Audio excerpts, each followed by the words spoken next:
Naghahanap ka ba ng private resort for big groups, especially kung meron kayong team building o kaya naman malaking family outing kung saan dapat medyo malaki yung swimming pool and of course dapat marami yung sleeping capacity para naman makatulog ng maayos ang lahat?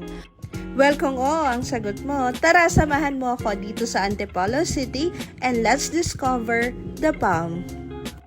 This is a private resort newly opened located at Block 23, Lot 18, Phase 2 of Town and Country Heights Subdivision, Antipolo City.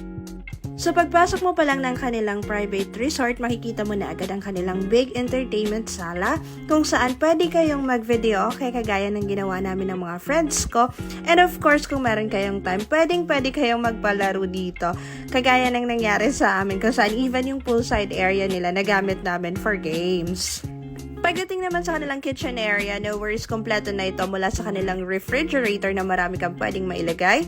Meron na rin silang free 1 gallon of water. Pwede ka na rin dito makapagluto dahil libre na rin ang kanilang gas stove with no extra charges at all.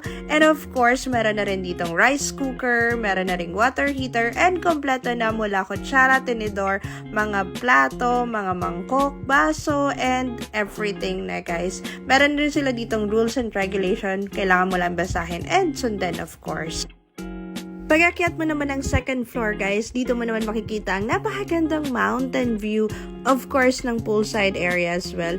And nandito yung kanilang dalawang malaking rooms for big groups and of course, one master bedroom. So, una nating buksan yung kanilang first room. So, eto guys ay may sleeping capacity na up to 10 packs. So, fully air-conditioned na rin yan and meron na rin extra cabinet for your things. So, ganun din yung second room, up to 10 packs capacity with cabinet.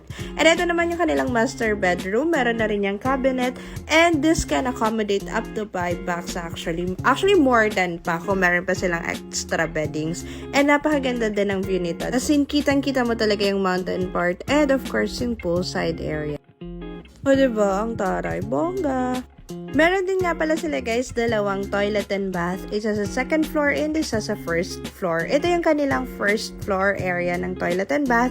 And ito naman yung kanilang second floor. Oh, ang sosyal. Lakas!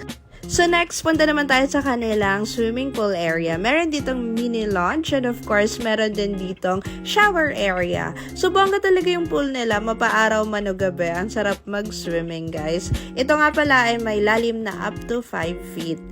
And last but definitely not the least, ito yung isa sa pinaka nagustuhan ko dito sa lugar, yung kanilang mountain view area. Yung tipong 1 hour away lang to pang Metro Manila, pero feeling mo nasa probinsya ka na. O diba? Ang ganda. Bongga! Kaya guys, kung naghahanap kayo ng perfect staycation o kaya naman private resort for big groups, I would definitely recommend the Palm. So if you have any question or inquiries guys, kindly message their official Facebook page and sila mismo ang sasagot sa inyong mga inquiries. So yan lang guys, thank you so much for watching again till the end and samahan niyo ako sa next adventure ko. Bye for now!